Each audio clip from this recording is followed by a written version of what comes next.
Round one, fight.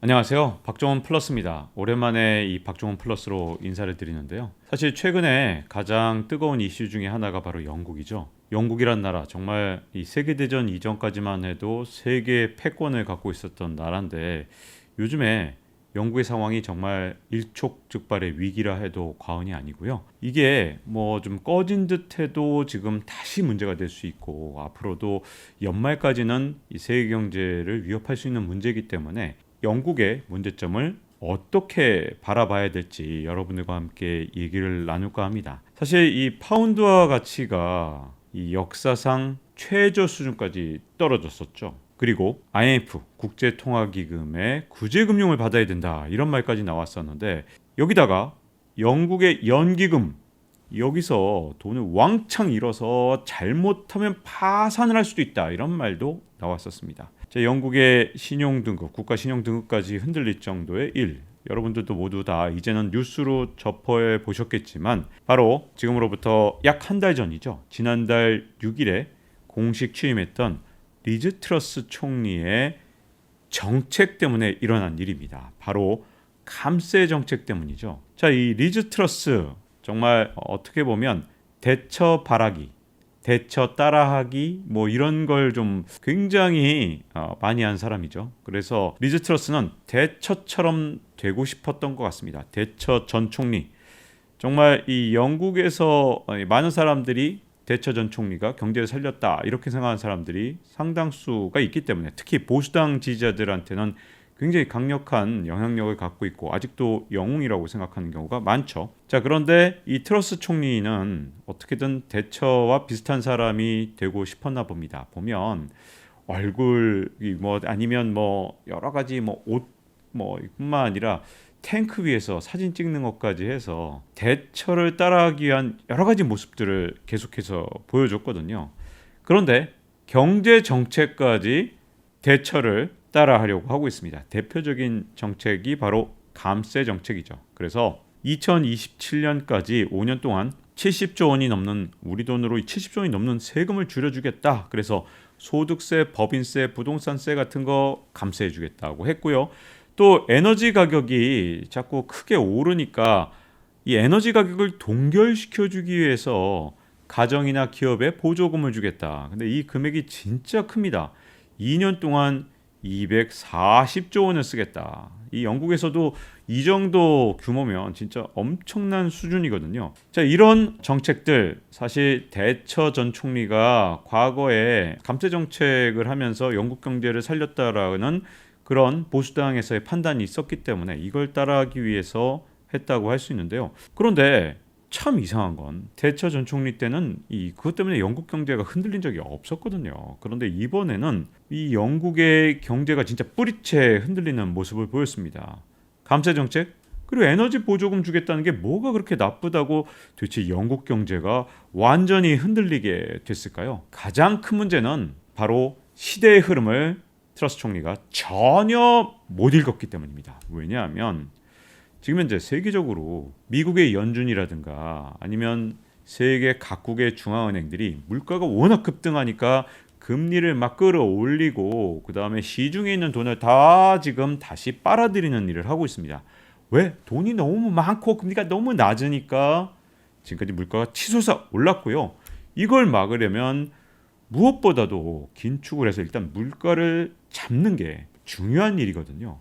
그래서 우선시하는 게 지금 물가를 잡는 건데 웬걸 갑자기 성장을 외치면서 성장을 위해서 세금도 깎아주고 정부 지출을 더 늘리겠다?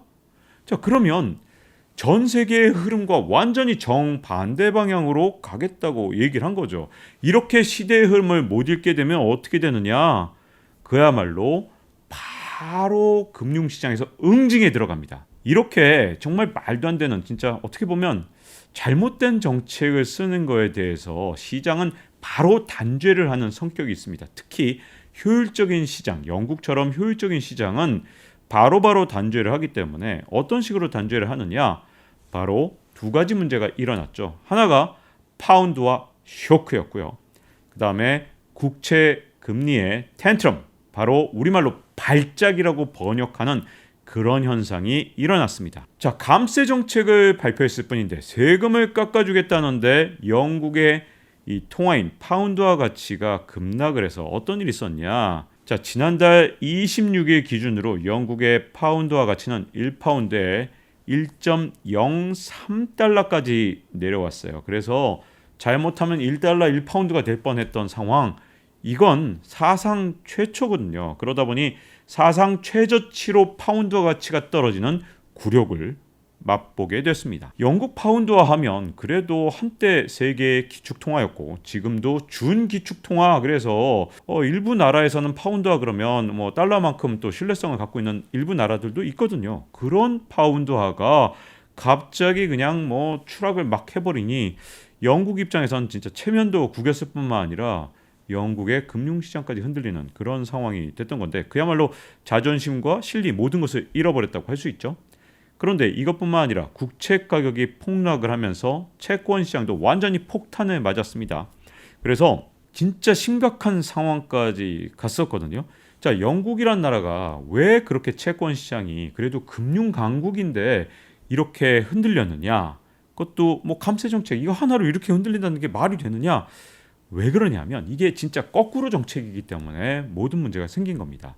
왜냐하면 영국의 물가 상승률은 10%에 육박하고 있기 때문에 미국보다 훨씬 심각하고요. 유럽 국가에서도 상당히 나쁜 편에 속하거든요. 자, 이렇게 물가가 많이 오르면 여러분 당연히 정책을 어떻게 해야 됩니까? 금리를 올리고 그다음에 시중에 있는 돈을 빨아들여야 됩니다. 그러려면 어떻게 되느냐면 그동안 영국의 중앙은행이 돈을 풀기 위해서 사들였던 국채, 이걸 시장에 다시 내다 팔아야 되거든요. 그래서 원래는 영국의 중앙은행은 이번 달부터 갖고 있던 국채를 원래는 시장에 내다 팔려고 그랬어요. 자, 그런데 트러스 총리의 이 정책을 보세요. 세상에 아니 감세를 왕창 해주면 그럼 당연히 정부의 재정 지출도 줄여야 될 거 아니에요. 이 트러스가 그렇게 존경에 맞지 않는 바로 대처 전 총리 같은 경우는 감세를 하면서 동시에 정부의 재정 지출도 같이 줄였습니다. 그래서 진짜 작은 정부를 만들었던 거죠. 그런데 트러스는 어떻게 했느냐? 감세를 왕창 했는데 정부 지출은 이것보다 훨씬 더 많이 쓰는 이런 말도 안 되는 정책을 내놓은 겁니다. 그러면 어마어마한 재정 적자가 생기겠죠. 여러분, 정부에서 재정 적자가 생기면 어떻게 하죠? 정부도 빚을 내야 되죠. 빚을 내는 방식이 바로 국채를 새로 찍어서 발행을 하는 겁니다. 자, 지금 영국의 중앙은행이 물가를 잡기 위해서 갖고 있던 국채를 팔거나 아니면 만기가 와도 연장이 안 되는 그런 방식으로 어떻게든 유동성을 다 끌어들여서 돈을 다시 빨아들이는 정책을 쓰려고 그러는데, 여기에 완전히 정반대로 엇박자로 영국 정부는 거꾸로 국채를 훨씬 더 발행하겠다라고 한 것이나 다름없습니다. 트러스는 우기는 거죠. 야, 그래서 성장을 대처처럼 만들면 되는 거 아니야. 내가 그러면 성장으로 낙수 효과가 일어나서 그러면 모든 문제가 해결되는 거 아니야. 이렇게 주장을 하지만 아니, 이런 정책을 내놓을 때가 있고 아닐 때가 있습니다. 경제 정책이라는 거는요, 언제나 정답인 그런 정책은 없습니다. 이 경제 상황이냐 저 경제 상황에 따라서 전혀 다른 정책이 올바른 정책이 되는 겁니다. 무조건 옳은 정책, 무조건 잘못된 정책이라는 게 없는 게 경제 정책의 특징인데, 시대의 흐름을 완전히 망각하고 엉뚱한 정책을 내놓으면 어떻게 하느냐? 바로 시장이 응징을 때리는 거죠. 자, 그래서 어떤 일이 생겼냐? 자, 영국의 중앙은행도 갖고 있는 국채를 팔거나 하여튼 만기 연장 안 해주는 그런 상황이라서 지금 하여튼 문제가 심각한데, 거기다 지금 정부까지 국채를 발행한다? 그러면 시장 참가자들한테 어떤 신호를 줬느냐? 국채 가격이 너도 나도 국채를 팔기만 하고 사줄 사람이 별로 없네? 그럼 어떻게 돼요? 가격이 떨어지겠죠. 국채 가격이 떨어질까 봐 미리 국채를 갖고 있던 걸 다 던진 겁니다. 투매를 한 거죠.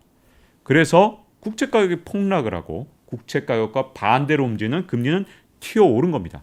그러자도 지금 금리가 빠른 속도로 오르고 있는 상태에서 금리가 더 많이 오른다. 여러분, 뭐 하는 사람들이 영국도 빚내서 투자한 사람들 잔뜩 있거든요. 근데 갑자기 금리가 오르면 어떻게 되겠어요? 이건 진짜 심각한 문제가 될 수밖에 없는 거죠. 또 하나 문제점은 이게 원래 글로벌 채권 시장이라는 게 주식 시장보다 훨씬 더 규모가 큽니다. 한 2배 정도 된다 그러거든요. 특히 이 국채 같은 경우는 안전자산으로 불리기 때문에 보통 연기금들이 여기다 투자를 많이 합니다. 국채 투자 비중이 굉장히 커요. 그래서 주식보다 보통 이런 채권 시장에 더 많은 채권을 들고 있는 경우 굉장히 많고, 자 그러다 보니까 채권 가격이 폭락을 하면 어떻게 되느냐? 연기금들이 당장 갖고 있는 자산이 쪼그라듭니다. 그런데 더 심각한 건 영국의 이런 어떤 연기금들에서 무슨 짓을 했느냐? 수익률이 자꾸만 떨어지잖아요. 국채 가격 폭락하고 그다음에 주식 가격도 폭락하고 그러면 연기금이 갖고 있는 자산이 굉장히 많이 떨어지니까 이 물가에 연동되는 여러 가지 파생 상품에 투자하기 위해서 국채를 담보로 여러 가지 위험한 상품들에 좀 투자를 해놨어요. 영국의 연기금들이 위험한 상품에 막 돈을 쏟아붓기 위해서 국채를 담보로 한 것들이 굉장히 많았거든요. 자 그런데 국채를 담보로 여러 가지 상품들에 투자를 했다. 이게 무슨 뜻이냐? 자, 근데 국채 가격이 폭락을 해요. 그러면 담보가 줄어든 거잖아요. 이 담보 메꿔라. 이렇게 되는 거죠. 담보 부족한 거니까 메꿔. 그래서 24시간 안에 메꿔라. 얼마나? 최소한 언론에 밝혀진 걸로 보면 10억 파운드입니다. 우리 돈으로 1조 6천억 원을 24시간 안에 메꿔라. 안 그러면 너 파산이야? 부도야 이렇게 돼버린 거죠.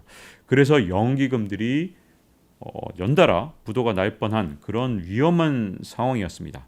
자, 이 돈을 메꾸기 위해서 만약에 연기금들이 갖고 있는 자산을 판다.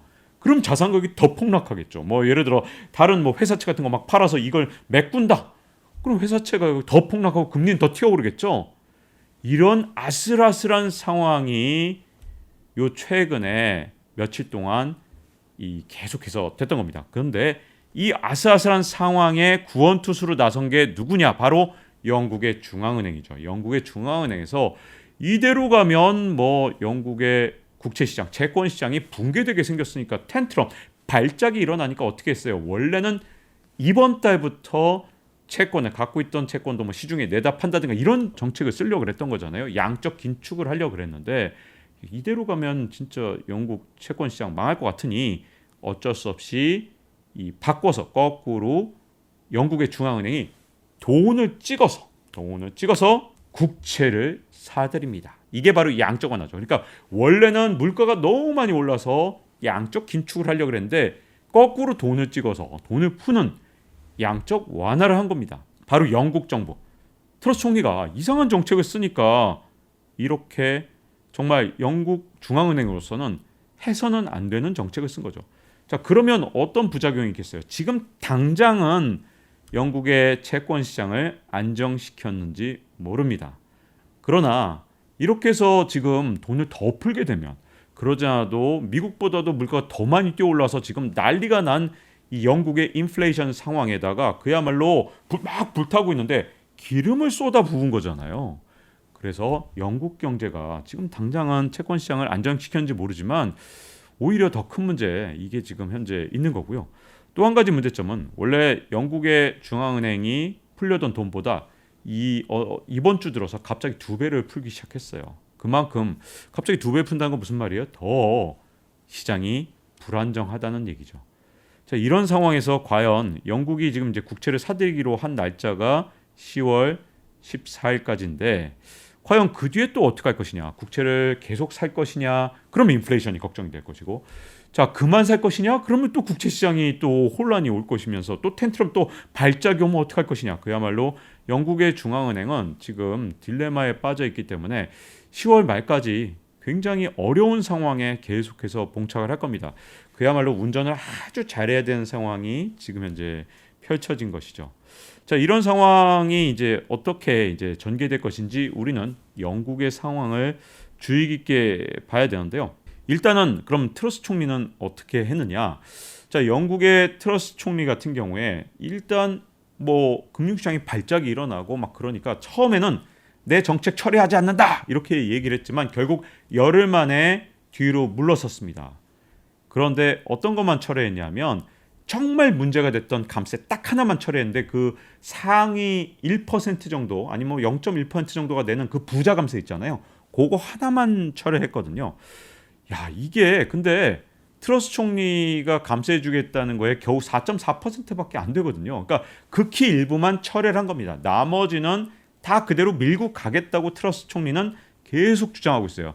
아이 자꾸만 문제 삼지 말라니까 내가 하자는 대로 하면 영국 경제 살릴 수 있어. 성장 이러면서 지난 5일날 심지어 연설까지 했어요. 그러니까 시장에서는 아니 지금 금융시장이 막 불안해지고 영국 경제가 막 들썩거리면서 채권시장에 파운드 시장까지 난리가 났는데 아직도 정신 못 차리고 저러네? 라고 생각하는 영국의 투자자들이 있는 거죠. 그러다 보니 국채를 갖고 야 이거 지금 위험한 거 아니야? 불안합니다. 그리고 또 하나는 투기 세력이에요. 자, 투기 세력 입장에서는 채권 가격을 폭락시키고 파운드화 가치를 폭락시키면 야 이거 영국 상황이 되게 좋은데 돈 벌기 너무 좋겠는데 이런 생각을 하게 된 거죠. 대표적으로 여러분 소로스 잘 아시죠? 소로스가 영국의 파운드화 가치를 폭락시켜서 진짜 엄청난 돈을 벌었던 그런 일화가 있지 않습니까? 그러다 보니까 영국이 또다시 이제 한 40여 년 만에 또 경제가 어려워지니까 야 예전에 소로스가 파운드화 가치 폭락시키고 떼돈을 벌었지 우리도 한번 해보자라고 생각하는 투기 세력들이 지금 영국을 눈독 들이고 있습니다. 왜냐하면 시장이 지금 이 방향이 아니라고 자꾸 경고를 날리는데 트러스 총리가 철회를 안 하니까 이게 돈 벌 기회다라고 생각하는 투기 세력들이 영국에 집중하고 있는 거죠. 자, 이쯤 되면 트러스 총리가 과연 주장하는 게 이게 지금 문제가 있는 게 아니냐 이런 생각을 좀 해봐야 될 것 같은데요. 자, 트러스 총리의 그 대처 따라하기, 이 대처 모방하기 이 정책이 왜 실패했느냐? 옷은 똑같이 입었어요. 트러스 총리가 뭐 대처하고 옷을 똑같이 입는 거는 쉬울 줄 몰라요. 그리고 설정샷 같은 거 똑같이 찍습니다. 이런 건 가능할지 모르지만 진짜 중요한 건 대처는 왜 그 당시에 그 정책이 비교적 성공한 정책에 들어갔고 왜 본인이 지금 현재 시장으로부터 자꾸 경고를 먹는지 그걸 검토를 안 하니 참 답답한 거죠. 왜냐하면 그게 지금 현재 해결이 안 되거든요. 왜냐하면 자 대처 총리 같은 경우는 과거에 감세라면서 재정 지출 동시에 줄였다는 거 말씀드렸잖아요. 그것뿐만 아니라 대처 때만 해도 영국에는 제조업이 살아 있었어요. 그래서 대처 총리가 이 정권을 잡으면서 금융산업하고 그 다음에 제조업이 있는데 이 제조업이 점점 이제 사양산업이 돼가고 있으니까 대처가 한 일이 뭐냐? 아 이거 좀 힘이 없네. 이게 제조업 이거 도려내버리자. 이거 힘이 없는 산업은 아예 없애버려. 거의 도려내. 이게 대처가 한 정책입니다. 그래서 금융산업 요건 좀 잘하니까 요거 하나 집중을 해서 육성을 하자. 이런 정책을 했던 거거든요. 그러니까 두 개의 기둥이 있었죠. 제조업과 물론 이제 쇠락하게 가고 있었지만 그래도 기둥이 있었고 금융산업이란 기둥 이 두 개의 기둥 중에서 하나 좀 낡은 기둥을 없애가는 과정에서 새로운 기둥을 하나 그래도 좀 세울 수 있었기 때문에 대처의 정책이 어느 정도 성과를 낸 겁니다. 물론 제조업을 벌인 거에 대한 공과 야 제조업을 벌이다니 어떻게 이런 잘못을 할 수 있냐라고 비판하는 사람이 있긴 하지만 어쨌든 두 개의 기둥 중에 하나를 선택하는 그런 과정이 있었습니다. 근데 트러스는 그렇게가 안 되죠. 왜냐하면 이제 대처 이후로 금융이란 기둥 하나만 남았었는데 이걸 또 날려먹은 게 누구냐? 보리스 존슨 총리죠. 브렉시트 유럽연합에 탈퇴를 한 다음에 무슨 문제가 생겼냐? 물론 유럽연합을 탈퇴한 것이 잘했다 못했다 여기에 대해서는 영국 내에서도 여론이 엇갈리고 우리 한국 사람들도 이걸 우리나라 사람들도 반반 갈려 있는 거 압니다. 그런데 어쨌든 유럽연합에서 탈퇴한 다음에 영국이 잃어버린 게 하나 있죠. 그게 바로 금융산업입니다. 마지막 남은 기둥, 이 금융산업. 왜 이게 브렉시트 이후를 탈퇴한 다음에 약해졌느냐? 자, 원래 이 영국의 런던에 이 글로벌 금융회사들이 본사나 지사를 뒀던 가장 큰 이유는 런던에 본사나 지사를 두고 그 다음에 유럽 대륙을 공략할 수 있었기 때문입니다. 그 이유는 유럽연합에 영국이 속해 있었기 때문이죠. 그런데 영국에선 영어가 돼요. 그러니까 웬만하면 공용어가 영어잖아요. 그러니까 사람들 인재들을 끌어모을 때 야 여긴 영어도 되고 이러면서 금융 인재들을 끌어모아서 영국을 베이스로 해서 기지로 해서 유럽 대륙을 이렇게 장사를 하는 그런 시스템이 있었는데 유럽연합에서 탈퇴를 해버리니까 이제 더 이상 런던 이 시티 런던의 금융 중심지인 그 시티라는 곳이 이제 가치가 뚝 떨어진 겁니다. 그래서 글로벌 금융회사들이 지사나 또는 본사를 어디로 옮겼느냐? 프랑크푸르트라든가 브뤼셀 같은 유럽의 대륙 쪽으로 많이 옮겨갔어요. 자 그러다 보니 대처 때 이 제조업 기둥 없앴죠. 마지막 남은 기둥, 이 금융 기둥은 이 존슨이 어쨌든 브렉시트를 통해서 얻은 것도 있을지 모르지만 어디 있겠죠. 그렇지만 어쨌든 진짜 중요한 거 금융산업 마지막 남은 기둥도 약화된 겁니다. 그러니까 두 개의 기둥이 다 약화된 상태에서 대처하고 똑같은 정책을 쓴다. 당연히 시장에서 안 먹히죠. 오히려 시장의 불안감만 더 악화시킨 겁니다. 자, 제가 계속 강조하는 건 경제정책에는 절대 옳은 정답 그리고 절대 잘못된 그런 오답 이런 건 존재하지 않습니다. 그 경제 생태계, 그 상황에 맞는 정책이 아니냐가 제일 중요합니다. 자, 또 다른 문제점 하나는 뭐냐면 코로나19 팬데믹 이후에 영국의 국가 부채 상황이 정말 심각해졌다는 거예요. 코로나19가 오기 전에 2019년 말에 영국의 국가 부채는 GDP 대비 80%대 초반이었습니다.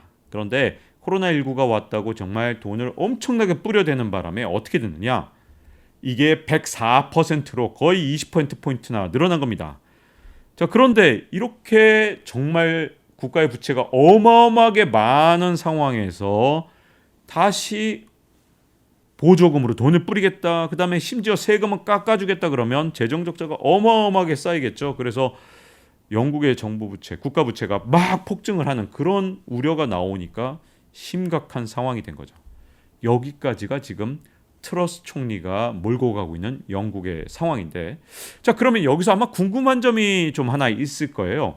아니, 이게 영국의 파운드와 영국의 국채 시장이 문제라면서 왜 이것 때문에 세계 경제가 흔들리느냐, 이 궁금함이 있을 텐데요. 영국의 금융시장이 불안해져서 파운드화 가치가 흔들리게 되면 무슨 문제가 생기느냐? 그러지 않아도 미국에서 금리를 계속 끌어올리니까 글로벌 금융시장이 불안한 상황이죠.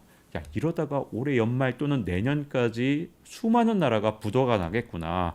처음에는 뭐 후진국, 뭐 아니면 이머징 시장 이런 데서 부도가 나면서 도미노처럼 무너지면서 이게 잘못하면 언젠가 선진국도 무너지지 않을까라는 두려움이 모두가 마음속에 있었습니다. 그런데 웬걸 저개발 국가가 아닌 영국 금융시장이 흔들려.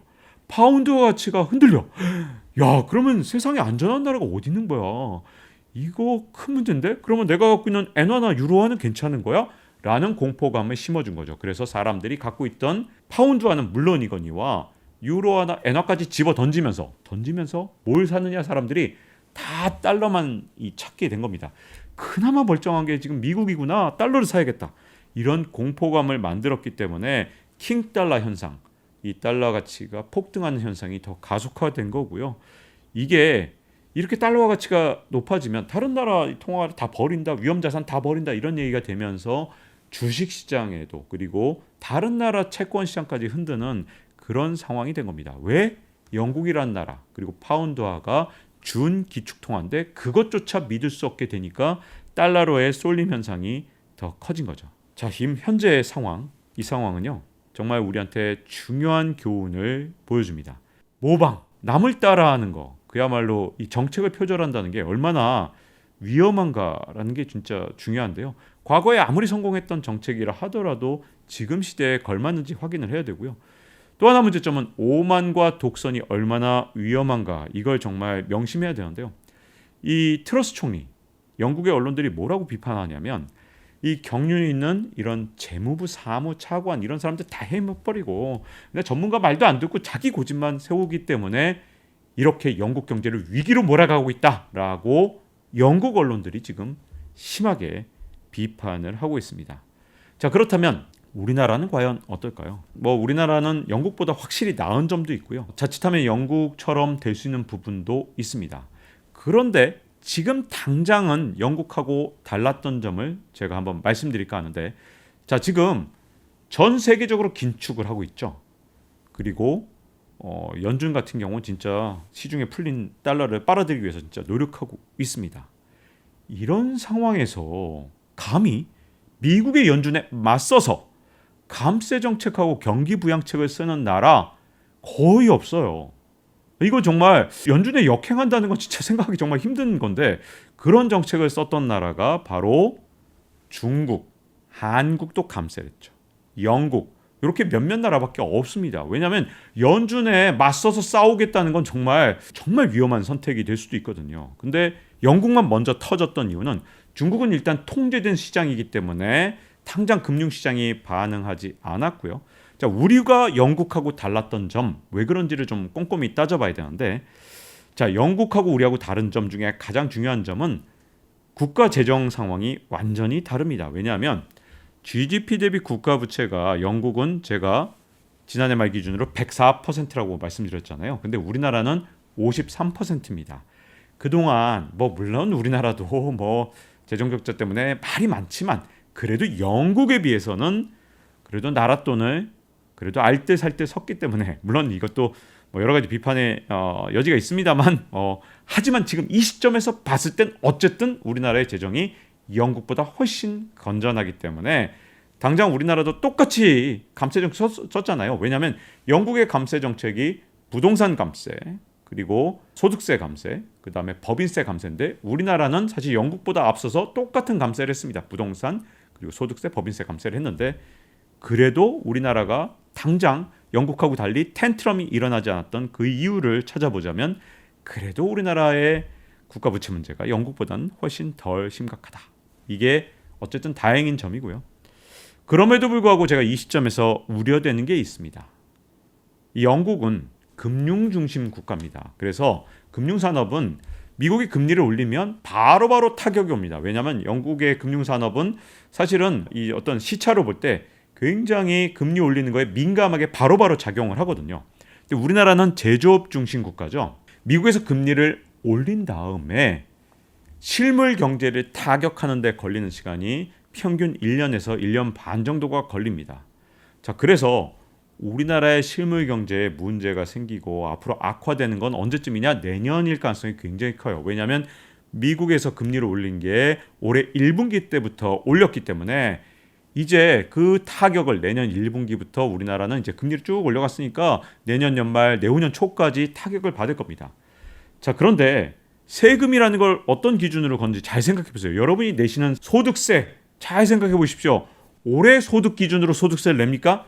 아닙니다. 우리가 소득세를 내거나 할 때, 세금을 낼 땐 지난해를 기준으로, 지난해 돈을 번 걸 기준으로 우리는 세금을 냅니다. 그렇기 때문에 시차가 존재하는 거죠.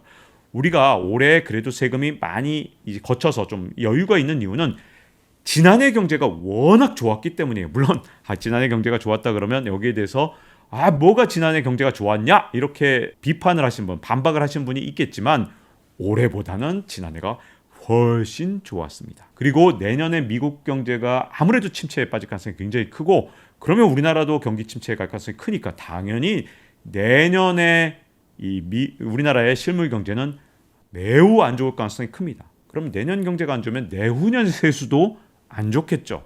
왜냐하면 이렇게 시차가 있으니까요. 자, 그래서 여기에 우리가 큰 소리 치면 안 되거든요. 영국이 지금 당장 두드려 맞아서 채권 시장이 막 불안해지고 이런 건 영국이란 나라가 금융 중심지이고 금융시장이 굉장히 효율적으로 작동을 하기 때문에 먼저 두드려 맞은 겁니다. 자, 미국에 맞서서 감히 감세 정책을 쓴 나라가 그러면 이게 내년에 그리고 내후년에 어떻게 될지 우리가 지금 현재 이 단언해서 우리는 괜찮아 라고 큰 소리 치기에는 너무 이르다는 겁니다. 특히 감세 정책이라는 게 무조건 나쁘다는 게 아니라 시기가 굉장히 중요한데 예를 들어 미국이 돈을 막 풀 때 감세 정책을 한다든가 그러면 우리 정부도 돈을 풀어도 되는 거고 재정 적자 좀 있어도 돼요. 그런데 문제점은 이렇게 막 돈을 빨아들일 때 감세를 하면 어떻게 되겠습니까? 이게 만약에 재정 적자가 생기면 국가가 어떻게 해야 돼요? 바로 채권을 발행해야 되죠. 부채가 생기니까. 근데 그때 금리가 얼마나 높을까요? 예를 들어서 금리가 1%밖에 안 될 때, 연리 1%밖에 안 될 때 국채를 발행해서 10년 만기 국채를 발행한다. 그럼 정부 입장에서는 계속 1%만 부담하면 되겠죠. 처음에 발행 금리로 하니까. 그런데 만약에 연리 한 5% 또는 10%일 때 국채를 발행한다. 이게 다 국민 부담이 되고 금융시장을 불안하게 만드는 요인이 될 수 있는 겁니다. 그래서 금리가 막 높아지고 그리고 이 자금 시장에서 신용경색 현상이 일어나려고 할 때 정부마저 만약에 재정 적자를 보고 이걸 국채로 돈을 마련하게 되면 그럼 진짜 금융시장 결단이 날 수가 있거든요. 그래서 사실은 우리가 올해는 뭐 세금이 생각보다 많이 거쳤을 수도 있어요. 왜냐하면 지난해를 기준으로 해서 우리가 뭐 법인세도 걷고 소득세도 걷고 하니까요. 그런데 올해 이미 벌써 경제가 안 좋아졌으니 내년 세수 당연히 안 좋을 거고요. 내년에 우리나라는 뭐 미국을 따라 어쩔 수 없이 경제가 나빠질 게 지금 현재 거의 불을 보듯 뻔하기 때문에 내후년 세수 안 좋으면 그러면 내후년 살면 어떻게 할 것인가. 만약에 국채를 발행하겠다 이런 생각을 갖고 있다면 진짜 심각할 수 있습니다. 그렇기 때문에 무엇보다도 지금 같은 경우에는 정말 정부가 돈 한 푼 한 푼 한 푼 진짜 소중하게 돈을 써야 되고 감세 정책을 할 때도 신중해야 되는데 과연 지금 현재 우리 정부의 내년 내후년 계획이 철저하게 정말 짜여져 있는지 정말 그래 줬으면 철저하게 계획을 짜서 운영하는 거기를 기원해 봅니다. 그리고 지금 앞으로 영국 경제 상황은 이제 많은 나라에 영향을 미칠 거기 때문에 과연 트러스 총리가 본인이 고집하는 저감세 정책을 계속 밀어붙일지 그리고 그에 따라서 영국의 금융시장이 어떻게 움직일지는 올해 12월까지도 아마 굉장히 뜨거운 감자가 될 것 같고요. 주의 깊게 봐야 될 것 같습니다. 경제 한방에서도요. 앞으로 영국의 문제 심층적으로 계속해서 문제가 생기거나 아니면 또 해결될 때 해소가 되는 그런 조짐이 보인다면 여러분들께 누구보다도 신속하게 알려드릴 수 있도록 노력하겠습니다. 자, 이렇게 시청해 주셔서 감사드리고요. 잊지 말고 좋아요, 구독, 알림 설정해 주시면 다음 시간에 찾아뵙도록 하겠습니다. 감사합니다.